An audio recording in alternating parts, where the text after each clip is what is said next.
Aujourd'hui, il y a beaucoup de mises à jour intéressantes en provenance de la direction de Kupiansk.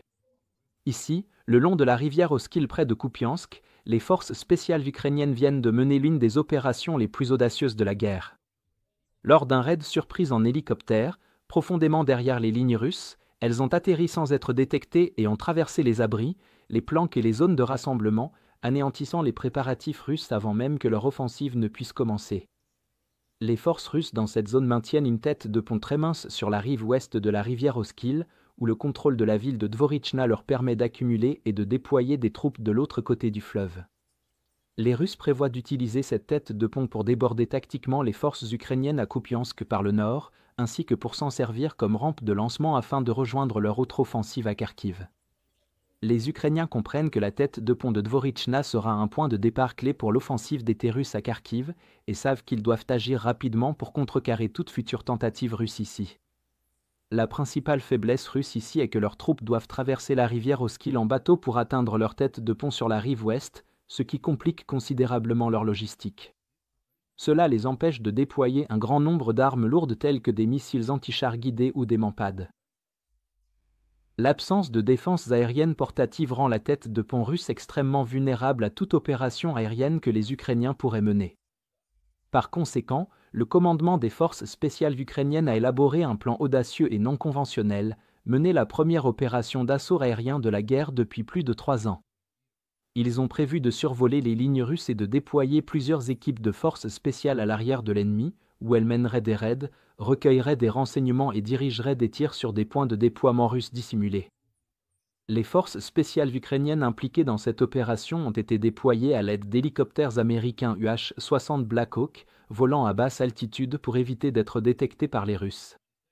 En pénétrant profondément derrière les lignes russes, les hélicoptères ont pu atterrir et débarquer plusieurs dizaines d'opérateurs ukrainiens avant de retourner en toute sécurité en territoire ami. Une fois au sol, les troupes ukrainiennes se sont déplacées rapidement et avec détermination. Après avoir atteint leurs objectifs, elles ont lancé une série de raids extrêmement efficaces et meurtriers contre les forces russes. Elles ont nettoyé les lisières de forêt et les zones résidentielles des soldats ennemis qui se préparaient à traverser la rivière. Les troupes russes ont été totalement prises au dépourvu, n'ayant jamais envisagé une attaque venant de l'arrière. Plusieurs abris ont rapidement été encerclés et de nombreux soldats russes ont été capturés dans la confusion. Profitant pleinement de l'effet de surprise et du terrain, les opérateurs ukrainiens se sont dissimulés dans les zones boisées, attendant de petits groupes d'infanterie russes envoyés pour les trouver ou se déplaçant vers de nouvelles positions sans se douter de rien. Ces embuscades étaient rapides et mortelles. Les Ukrainiens éliminaient les soldats ennemis à bout portant avec des armes légères, tout en restant indétectés dans l'épaisse couverture forestière. Le haut niveau de coordination et de préparation des forces ukrainiennes comprenait plusieurs véhicules blindés, prévus pour arriver près d'un point d'exfiltration désigné afin d'évacuer rapidement les opérateurs.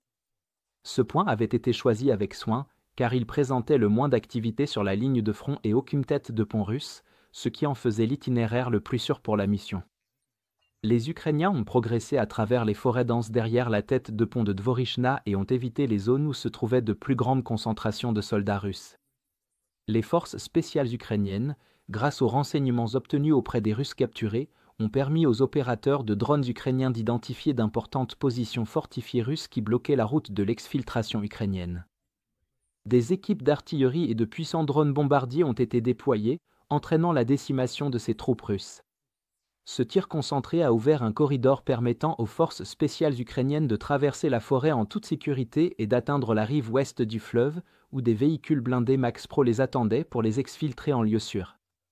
Globalement, les Ukrainiens ont accompli l'impossible en menant la première opération d'assaut aérien de la guerre depuis plus de 3 ans, ce qui leur a permis de frapper en profondeur sur le territoire tenu par les Russes, d'infliger de lourdes pertes et de recueillir des renseignements cruciaux.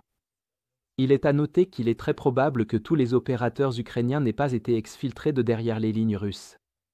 Selon la doctrine des forces spéciales, ces opérateurs seront capables de recueillir des renseignements, de mettre en place et de former de nouveaux réseaux de résistance, et de mener une guérilla meurtrière avec des sabotages et des éliminations de hauts commandants russes. La Russie va tout miser cet été, et les Ukrainiens se positionnent pour exploiter chaque avantage possible afin de repousser cette offensive. Enfin, nous lançons officiellement notre toute première vente d'été. C'est la meilleure occasion de soutenir notre journalisme indépendant ukrainien tout en bénéficiant d'une énorme réduction de 50% sur votre abonnement. Comme vous le savez, cette vente intervient à un moment très difficile pour l'Ukraine. C'est pourquoi, en ce moment, votre soutien est plus important que jamais. En vous abonnant, vous soutiendrez non seulement nos efforts, mais vous aurez également accès à nos analyses exclusives, à des synthèses complètes de tous les fronts, ainsi qu'à des vidéos sur la géopolitique stratégique. Si vous souhaitiez nous soutenir mais n'en aviez jamais eu l'occasion, c'est le moment idéal pour faire la différence. Alors, consultez le lien dans la description pour rejoindre notre cause et devenir un membre exclusif de notre communauté. J'apprécie sincèrement toutes les personnes qui ont décidé de nous rejoindre, votre soutien compte énormément pour nous.